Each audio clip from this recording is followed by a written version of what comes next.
There's a certain kind of man who will walk away from love before he ever asks you to stay. Not because he doesn't feel it. Because somewhere along the way, he learned that begging never brought love back. It only made him smaller. If you've ever loved a man like this, quiet, steady, never chasing, never pleading, you've probably wondered what's going on underneath. This isn't a story about coldness. It's a story about a wound that taught a boy to protect himself the only way he knew how. Stay with me. By the end of this, you'll understand him in a way you never did before. Picture a boy, maybe 8 years old. He runs to his father with a drawing.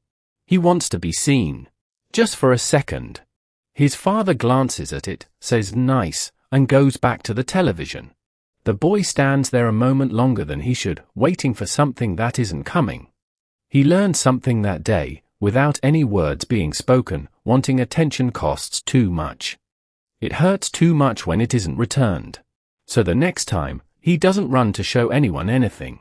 He learns to keep his excitement to himself, his need to himself, his hope folded up small and put away. Years later, that boy becomes a man.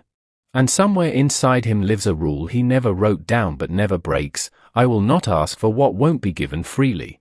Here's what's really happening. When a child reaches for love and gets silence instead, the brain doesn't just feel sad, it adapts.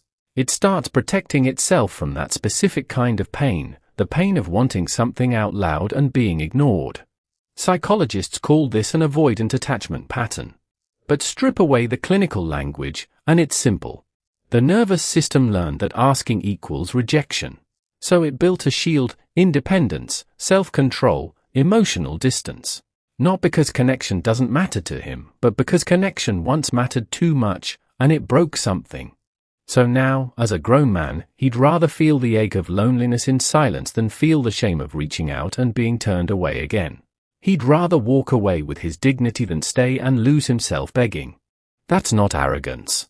That's a nervous system doing exactly what it was trained to do. Here's the part most people miss.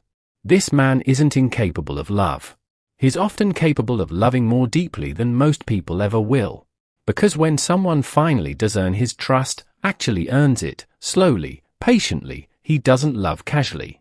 He loves like someone who knows exactly what it costs to lose it. But there's a catch. He will never tell you when he's hurting. He will never chase you when you pull away. He will never fight to keep something that feels like it's already leaving. Not because he doesn't care, but because the moment he feels like he has to convince someone to stay, the old wound reopens, and he's not willing to bleed like that again.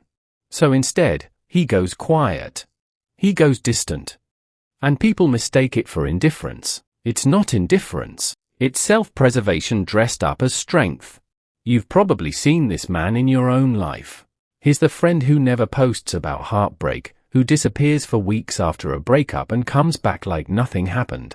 He's the boyfriend who never asks, "Do you still love me?" even when he's terrified of the answer. He's the husband who works late instead of saying, "I miss the way we used to talk." He's the son who stopped calling his father, not out of anger, but because he got tired of being the only one dialing. From the outside, it looks like he doesn't need anyone. From the inside, it's the opposite. He needs connection so badly that he refuses to risk being denied it again. And here's the twist. The world tells everyone that a man who doesn't beg simply doesn't love you enough, that real love chases, that real love pleads. But sometimes the opposite is true. Sometimes the man who never begs is the one who loved the hardest, earliest, and paid the highest price for it. Sometimes his silence isn't the absence of love. It's the presence of a lesson he learned too young, that wanting too openly gets you hurt. The tragedy isn't that he doesn't care. The tragedy is that he cares so much, he'd rather lose you quietly than risk losing himself loudly. If you love a man like this, know this. He's not testing you. He's protecting a version of himself that once got hurt for hoping too much. He won't beg you to understand him. But if you take the time to actually see him, not fix him, not chase him, just see him, you'll find someone who loves in the deepest, quietest, most loyal way there is.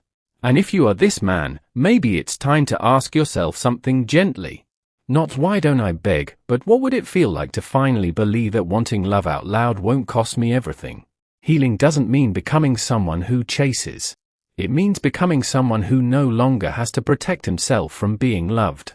That's the difference between silence that guards are wound, and silence that finally feels safe.